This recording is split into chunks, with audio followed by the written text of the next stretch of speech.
Welcome to edu जोश में आप सभी लोगों का स्वागत है। दोस्तों आज 2 अक्टूबर है और 2 अक्टूबर के सभी इंपॉर्टेंट करंट अफेयर्स के क्वेश्चंस इस वीडियो में हम लोग डिस्कस करेंगे। करंट अफेयर्स के साथ साथ यहाँ पर आपको एक्स्ट्रा फैक्ट्स भी बताए जाते हैं और स्टैटिक जीके के क्वेश्चंस भी कवर कराए जाते हैं। तो वीडियो में लास्ट तक बने रहिएगा और वीडियो पसंद आती है तो इसे लाइक एंड शेयर जरूर कीजिएगा। चैनल से अगर आप अब तक नहीं जुड़े हैं तो चैनल को सब्सक्राइब करके बेल आइकन जरूर प्रेस करें ताकि हर वीडियो का नोटिफिकेशन आपको मिलता रहे। शुरू करेंगे हमारे डेली मोटिवेशनल कोट से। हासिल होगी मंजिल भी तू तैयारी करके तो देख, आग लगेगी फिर सीने में तू चिंगारी बन के तो देख। तो आप सबको चिंगारी बनना है और चिंगारी जीत की current affairs daily current affairs को जरूर देखना है। 10 से 15 मिनट का समय अगर आप डेली देते हैं तो आपकी करंट अफेयर्स बहुत बेहतर हो जाएगी। पिछले कुछ महीनों में आपने देखा होगा कि आपको यहाँ पर किस तरीके से करंट अफेयर्स और उसके साथ साथ स्टैटिक जीके के पोर्शन को कवर किया जाता है। अगर आप इस वीडियो का पीडीएफ फाइल लेना चाहते हैं तो डिस्क्रिप्शन में हमने लिंक दिया हुआ है हमारे एप्लीकेशन का, जिसे आप इंस्टॉल कर लें। गूगल प्ले स्टोर पर ये अवेलेबल है। एडूजोस नाम से ये एप्लीकेशन अवेलेबल है जिसको 1 लाख से भी ज़्यादा लोगों ने इंस्टॉल किया हुआ है। शुरू करेंगे कल के चिंगारी प्रश्न के उत्तर से। कल हमने सवाल पूछा था my life in full, work family and our future. इस पुस्तक को किसने लिखा है? तो इस पुस्तक को इंदिरा नूई ने लिखा है। ये क्वेश्चन का राइट आंसर हो जाएगा। अब बढ़ते हैं आज के करंट अफेयर्स की तरफ। पहला सवाल है, प्रतिवर्ष अंतर्राष्ट्रीय अहिंसा दिवस, international day of non violence day, जो डे है कब मनाया जाता है? 2 अक्टूबर को मनाया जाता है, गांधी जयंती के दिन। ठीक है, तो ऑप्शन बी यहाँ पर राइट आंसर हो जाएगा। हर साल 2 अक्टूबर को अंतर्राष्ट्रीय अहिंसा दिवस यानी इंटरनेशनल नॉन वायलेंस डे मनाया जाता है। 2 अक्टूबर की तिथि राष्ट्रपिता महात्मा गांधी के जन्म की तिथि है, यानी इनका जन्म दिवस मनाते हैं हम लोग। संयुक्त राष्ट्र संघ ने 15 जून 2007 को महात्मा गांधी के जन्मदिन को अंतर्राष्ट्रीय अहिंसा दिवस के रूप में मनाने की घोषणा की थी। कब? साल 2007 में 15 जून को। किसने की थी? संयुक्त राष्ट्र संघ ने। इंपॉर्टेंट फैक्ट में याद रखिएगा, हर साल 9 जनवरी को प्रवासी भारतीय दिवस मनाया जाता है। ठीक है, क्योंकि 1915 में इसी दिन यानी 9 जनवरी को महात्मा गांधी दक्षिण अफ्रीका से भारत लौट आए थे। महात्मा गांधी ने सिर्फ एक बार कांग्रेस की अध्यक्षता की है और वो वर्ष याद रखिएगा 1924 में बेलगांव अधिवेशन में। इसके बाद है हिंद स्वराज और हरिजन पत्रिका, गांधी जी के द्वारा लिखी गई प्रमुख किताब है जिसको अक्सर एग्जाम में पूछा जाता है। तो इंपॉर्टेंट पॉइंट है, इसको याद रखिएगा। अगला सवाल देखिए, उससे पहले हम लोग सितंबर के महत्वपूर्ण दिवस को देख लेते हैं। ये कई बार आपको रिवाइज करा दिया गया है। विश्व नारियल दिवस 2 सितंबर, राष्ट्रीय शिक्षक दिवस 5 सितंबर, अंतर्राष्ट्रीय साक्षरता दिवस 8 सितंबर, ये तीनों काफ़ी इंपॉर्टेंट है। विश्व आत्महत्या रोकथाम दिवस 10 सितंबर, विश्व प्राथमिक चिकित्सा दिवस 14 सितंबर, राष्ट्रीय हिंदी दिवस 14 सितंबर, ये भी इंपॉर्टेंट है। और इसके बाद राष्ट्रीय इंजीनियर्स दिवस जो है ये 15 सितंबर को, अंतर्राष्ट्रीय लोकतंत्र दिवस 15 सितंबर को, ये भी इंपॉर्टेंट है। विश्व ओजोन दिवस ये भी काफ़ी इंपॉर्टेंट है, 16 सितंबर को मनाया जाता है। विश्व रोगी सुरक्षा दिवस 17 सितंबर को, विश्व बांस दिवस 18 सितंबर को, अंतर्राष्ट्रीय शांति दिवस 21 सितंबर को, विश्व अल्जाइमर दिवस 21 सितंबर को और विश्व राइनो दिवस 22 सितंबर को, अंतर्राष्ट्रीय सांकेतिक भाषा दिवस 23 सितंबर को। और ये तीनों काफ़ी इंपॉर्टेंट है, इसको भी याद रखिएगा। विश्व पर्यटन दिवस 27 सितंबर, विश्व रेबीज दिवस 28 सितंबर और विश्व हृदय दिवस 29 सितंबर। ठीक है, अब बढ़ते हैं अगले सवाल की तरफ। हाल ही में रुपिंदर पाल सिंह और वीरेंद्र लाकड़ा ने किस खेल से संन्यास लिया है? किसी खेल से इन्होंने संन्यास लिया है, तो सवाल पूछा गया कि इनका संबंध किस खेल से है। इस क्वेश्चन का राइट आंसर हो जाएगा हॉकी से, क्योंकि आपने हॉकी स्टिक देख लिया होगा इनके हाथों में। यहाँ पर रुपिंदर पाल सिंह और वीरेंद्र लाकड़ा ये दोनों ही हॉकी के खिलाड़ी थे। ठीक है, जिन्होंने संन्यास ले लिया है, इसकी संन्यास की घोषणा कर दी इन्होंने। वीरेंद्र लाकड़ा डिफेंडर और रुपिंदर पाल सिंह ड्रैग फ्लिकर, ये दोनों अंतर्राष्ट्रीय हॉकी से संन्यास लेने की घोषणा कर चुके हैं। ये दोनों टोक्यो ओलंपिक 2020 में कांस्य पदक विजेता भारतीय टीम के सदस्य थे। करंट अफेयर्स रिवीजन में आपको याद रखना होगा, भारतीय पुरुष हॉकी टीम के अनुभवी स्ट्राइकर एसवी सुनील ने भी अंतर्राष्ट्रीय हॉकी से संन्यास ले लिया है। साल 2021 में होने वाले जूनियर पुरुष हॉकी विश्व कप की मेजबानी भारत करेगा, ये भी आप याद रखिएगा। वर्तमान हॉकी कप्तान मनप्रीत सिंह और मैरी कॉम टोक्यो ओलंपिक 2020 की ओपनिंग सेरेमनी में ध्वजवाहक यानी फ्लैग बियरर थे। ठीक है, वर्तमान हॉकी कप्तान मनप्रीत सिंह और जो मैरी कॉम हैं वो दोनों टोक्यो ओलंपिक 2020 की ओपनिंग सेरेमनी में ध्वजवाहक थे। नेक्स्ट क्वेश्चन है, रेबेका वेनेसा सूचियांग को किस राज्य की पहली महिला मुख्य सचिव के रूप में नियुक्त किया गया है? इनको पहली महिला मुख्य सचिव बनाया गया है किस राज्य के लिए? ये सवाल पूछा गया। राइट आंसर हो जाएगा ऑप्शन सी, मेघालय। हाल ही में रेबेका वनेसा सूचियांग ने मेघालय के नए मुख्य सचिव का कार्यभार संभाला है।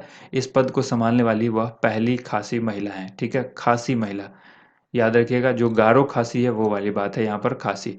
वह मेघालय लोक सेवा अधिकार अधिनियम 2020 के अनुसार राज्य सतर्कता आयुक्त के रूप में भी काम करेंगे।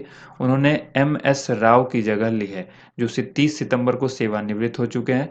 इंपॉर्टेंट फैक्ट में याद रखिएगा, गारो खासी और जयंती पहाड़ियाँ मेघालय में स्थित है। इन पहाड़ियों का नाम इन स्थान पर निवास करने वाली जनजातियों गारो और खासी के नाम पर रखा गया है। करंट अफेयर्स रिवीजन में याद रखना है, मेघालय के न्यू शिलोंग में पूर्वोत्तर भारत का पहला नशा मुक्ति केंद्र बनाया जाएगा। अगला सवाल है, पिंक बॉल टेस्ट मैच में शतक लगाने वाली पहली भारतीय महिला क्रिकेटर कौन बनी है? इस क्वेश्चन का आंसर हो जाएगा Smriti Mandhana, option number C. Bharat और ऑस्ट्रेलिया के बीच क्वींसलैंड के कैरारा ओवल में पहला गुलाबी गेंद वाला महिला डे नाइट टेस्ट मैच शुरू हुआ है। Smriti Mandhana pink ball test match में शतक जड़ने वाली पहली भारतीय महिला क्रिकेटर बनी है। इसी के साथ ऑस्ट्रेलिया में खेलते हुए वनडे और टेस्ट में शतक बनाने वाली वह पहली भारतीय महिला भी बनी है। इंपॉर्टेंट फैक्ट में याद रखिएगा, 22 नवंबर 2019 को भारतीय पुरुष क्रिकेट टीम ने कोलकाता के ईडन गार्डन में बांग्लादेश के खिलाफ अपना पहला पिंक बॉल टेस्ट खेला था। पहला डे नाइट गुलाबी गेंद वाला टेस्ट नवंबर 2015 में ऑस्ट्रेलिया और न्यूजीलैंड के बीच एडिलेड में खेला गया था। नेक्स्ट क्वेश्चन है, हाल ही में किसने आयुध निदेशालय के पहले महानिदेशक के रूप में कार्यभार ग्रहण किया है? आयुध निदेशालय के जो पहले महानिदेशक यानी डीजी बने हैं वो कौन बने हैं? आंसर हो जाएगा E.R. Sheikh, option number A इस क्वेश्चन का राइट आंसर हो जाएगा। हाल ही में E.R. शेख को आयुध निदेशालय के पहले महानिदेशक के रूप में नियुक्त किया गया है। उन्हें आयुध फैक्ट्री वारगांव में छोटे हथियारों के गोला बारूद के निर्माण के लिए आधुनिक उत्पाद लाइन प्रणाली की स्थापना में उनके योगदान के लिए जाना जाता है। बता दें कि रक्षा मंत्रालय ने 1 अक्टूबर से ऑर्डिनेंस फैक्ट्री बोर्ड को भंग कर दिया है और अब उसकी जगह आयुध निदेशालय लेगा। इंपॉर्टेंट फैक्ट में याद रखिएगा, वैज्ञानिक अजीत कुमार मोहंती भाभा परमाणु अनुसंधान केंद्र के प्रमुख हैं। ठीक है, अजीत कुमार मोहंती जो है वो भाभा यानी बार्क के प्रमुख हैं। जी सतीश रेड्डी वर्तमान में रक्षा अनुसंधान एवं विकास संगठन के अध्यक्ष हैं, जिसको हम लोग कहेंगे DRDO। नेक्स्ट क्वेश्चन है, किस मंत्रालय के द्वारा वयो नमन कार्यक्रम का आयोजन किया गया है? ये किस मंत्रालय ने किया है वयो नमन कार्यक्रम? आंसर हो जाएगा सामाजिक न्याय एवं अधिकारिता मंत्रालय। सामाजिक न्याय एवं अधिकारिता मंत्रालय के द्वारा वयो नमन कार्यक्रम का आयोजन किया गया। यह कार्यक्रम नई दिल्ली में अंतर्राष्ट्रीय वृद्धजन दिवस, जो कि 1 अक्टूबर को मनाया जाता है, इसके अवसर पर वरिष्ठ नागरिकों के सम्मान में आयोजित किया गया है ऑलरेडी ये। इसके बाद देखिए, कार्यक्रम के मुख्य अतिथि उपराष्ट्रपति वेंकैया नायडू थे। उन्होंने वृद्धजनों के लिए हेल्पलाइन 14567 को भी राष्ट्र को समर्पित किया। इंपॉर्टेंट फैक्ट में याद रखिएगा, सामाजिक न्याय एवं अधिकारिता मंत्री डॉक्टर वीरेंद्र कुमार हैं। और करंट अफेयर्स रिवीजन में आपको ये सारी बातें याद रखनी है। हाल ही में सामाजिक न्याय एवं अधिकारिता मंत्रालय ने वरिष्ठ व्यक्तियों को समर्थन प्रदान करने के लिए senior care ageing growth engine यानी SAG पहल तथा पोर्टल की शुरुआत की है। नेक्स्ट क्वेश्चन है, उत्तर प्रदेश के वन डिस्ट्रिक्ट वन प्रोडक्ट का ब्रांड एम्बेसडर किसको बनाया गया है? उत्तर प्रदेश सरकार ने वन डिस्ट्रिक्ट वन प्रोडक्ट के लिए ब्रांड एम्बेसडर बनाया है कंगना रनौत को। तो option number C Kangana Ranaut यहाँ पर आप देख रहे हैं। बॉलीवुड की मशहूर एक्ट्रेस हैं ये कंगना रनौत। इनको उत्तर प्रदेश में एक जिले एक उत्पाद के लिए यानी ODOP, इसके लिए इस योजना का ब्रांड एम्बेसडर बनाया गया है। इंपॉर्टेंट फैक्ट में याद रखिएगा, देश के 700 जिले में उनके बेस्ट उत्पादों को प्रोत्साहित करने के लिए केंद्र सरकार ने वन डिस्ट्रिक्ट वन प्रोडक्ट यानी ODOP स्कीम शुरू की है। इस योजना में सभी राज्यों के साथ मिलकर काम किया जाना है। इस स्कीम के तहत राज्य के हर जिले के पारंपरिक उद्योग को प्रोत्साहन दिया जाता है। करंट अफेयर्स रिवीजन में आपको याद रखना है, हाल ही में दिल्ली सरकार ने अभिनेता सोनू सूद को देश के मेंटोर अभियान का ब्रांड एम्बेसडर बनाया है। टोक्यो ओलंपिक खेलों में कांस्य पदक जीतने वाली लवलीना बोर्गोहेन को असम में समग्र शिक्षा अभियान का ब्रांड एम्बेसडर बनाया गया है। ये आपको करंट अफेयर्स रिवीजन में याद रखना है। सवाल पूछेगा कि समग्र शिक्षा अभियान का ब्रांड एम्बेसडर किसको बनाया गया, तो असम के अंदर लवलीना बोर्गोहेन को बनाया गया है। अगला सवाल है, हाल ही में जारी IIFL Hurun India rich list के अनुसार भारत के सबसे अमीर व्यक्ति कौन बने हैं?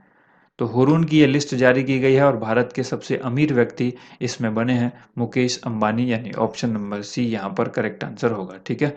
रिलायंस इंडस्ट्रीज के चेयरमैन मुकेश अंबानी ने लगातार 10वें साल IIFL wealth Hurun India rich list में टॉप स्थान हासिल किया है। 2021 में उनकी कुल संपत्ति यहाँ पर आप देख सकते हैं 7,18,000 करोड़ रुपए दर्ज की गई है।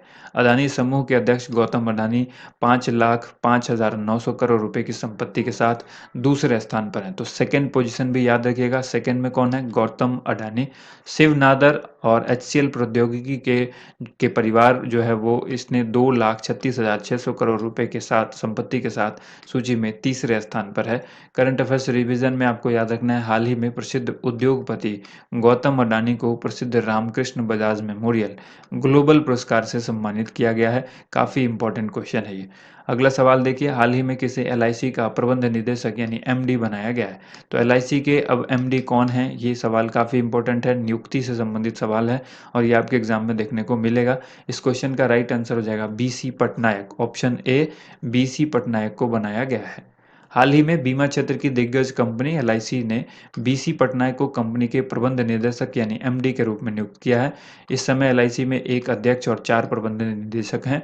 Life insurance corporation of India के बारे में आपको मालूम होना चाहिए कि इसकी स्थापना 1956 में हुई थी, जिसका हेडक्वार्टर जो है मुंबई महाराष्ट्र में है। अध्यक्ष की बात करें तो MR कुमार इसके अध्यक्ष हैं। करंट अफेयर्स रिवीजन में याद रखिएगा, भारतीय जीवन बीमा निगम ने अपने विकास अधिकारियों के विशेष उपयोग के लिए एक नया मोबाइल ऐप प्रगति लॉन्च किया है। अमेरिकी सीनेट ने भारतीय मूल में के अमेरिकी वित्त विशेषज्ञ रोहित चोपड़ा को उपभोक्ता वित्तीय सुरक्षा ब्यूरो का अगला निदेशक बनाया है। ये भी आप नियुक्ति में याद रखेंगे। नेक्स्ट क्वेश्चन यहाँ पर बुक से संबंधित है। Chronicles from the land of the happiest people on earth. ये काफ़ी लंबा नाम है, लेकिन इस बुक को आपको याद रखना है, इंपॉर्टेंट बुक है। Chronicles from the land of the happiest people on earth. इस पुस्तक के लेखक का नाम आपसे पूछा गया है, तो इसके जो लेखक हैं इसका नाम है वोले शोयिंका, ऑप्शन नंबर ए वोले शोयिंका इस क्वेश्चन का राइट आंसर हो जाएगा। ठीक है। यहाँ पर आपको याद रखना है, वोले शोयिंका जो है नोबेल प्राइज़ जो है इनको मिल चुका है लिटरेचर के क्षेत्र में। तो ये बहुत इंपॉर्टेंट बुक है और इसके ऑथर को याद रखिएगा। अगला सवाल यहाँ पर एक्स्ट्रा खुराक से संबंधित है, जो कि 5 सवाल आपसे पूछे जाते हैं। वीडियो को रोक करके आपको इसका आंसर देना होता है और फिर मिलान करना होता है कि आपके कितने क्वेश्चन सही है। महात्मा गांधी के राजनीतिक गुरु कौन थे? गांधी जी को महात्मा की उपाधि किसने दी? गांधी जी को राष्ट्रपिता किसने कहा था? महात्मा गांधी जी की आत्मकथा का नाम क्या है? और महात्मा गांधी किस गोलमेज सम्मेलन में भाग लेने के लिए लंदन गए थे? तो चलिए एक एक करके आंसर देख लेते हैं। पहला सवाल, महात्मा गांधी के राजनीतिक गुरु कौन थे? तो राजनीतिक गुरु थे GK गोखले। GK गोखले यानी गोपाल कृष्ण गोखले। गांधी जी को महात्मा की उपाधि किसने दी थी? ये दी थी रविन्द्रनाथ टैगोर ने। रविन्द्रनाथ टैगोर ने इनको दी थी महात्मा की उपाधि। गांधी जी को राष्ट्रपिता किसने कहा था? तो गांधी जी को राष्ट्रपिता कहा था सुभाष चंद्र बोस ने। सुभाष चंद्र बोस ने। और महात्मा गांधी जी की आत्मकथा का नाम क्या है? तो माई एक्सपेरिमेंट विथ ट्रूथ। ठीक है। माई एक्सपेरिमेंट विथ ट्रूथ जो है ये इनकी आत्मकथा है। इसके बाद देखिए अगला सवाल है, महात्मा गांधी किस गोलमेज सम्मेलन में भाग लेने के लिए लंदन गए थे? तो दूसरा गोलमेज सम्मेलन जो कि 1931 में हुआ था, इसमें भाग लेने गए थे। अब बारी है आज के चिंगारी प्रश्न की, जिसका आंसर आप सभी को कमेंट बॉक्स में लिखना है। साबरमती आश्रम की स्थापना गांधी जी ने कहाँ पर की थी? तो साबरमती आश्रम की स्थापना गांधी जी ने कहाँ पर की? इस क्वेश्चन का राइट आंसर आप सभी को कमेंट बॉक्स में लिखना है। उम्मीद करते हैं आप सभी को वीडियो पसंद आई होगी। वीडियो को ज़्यादा से ज़्यादा लाइक एंड शेयर कीजिएगा। Thank you so much. आप सभी लोगों का वीडियो देखने के लिए बहुत बहुत धन्यवाद।